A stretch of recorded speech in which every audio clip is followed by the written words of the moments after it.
अस्सलामु अलैकुम। आज की वीडियो में आपको बताएंगे अगर आपके हलक में मछली का कांटा फंस जाए तो उस वक्त आपको क्या करना चाहिए। मछली का कांटा अगर हलक में फंस जाए तो उसे निकालने के 4 बहुत आसान तरीके। पहला तरीका ये है, अगर हलक में मछली का कांटा अटक जाए तो फौरन लीमू का रस निकालकर पी लें। मछली का कांटा गलकर हलक से नीचे चला जाएगा।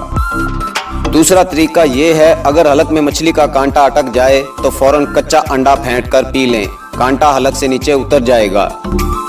तीसरा तरीका ये है, अगर हलक में मछली का कांटा अटक जाए तो थोड़ा सा गुड़ अच्छी तरह मुंह में चबाकर इसका लबाब बनाकर खाएं, इंशाल्लाह कांटा हलक से निकल जाएगा। चौथा तरीका ये है, अगर हलक में मछली का कांटा अटक जाए तो रोटी का टुकड़ा मुंह में अच्छी तरह चबाकर खाएं, मछली का कांटा निकल जाएगा।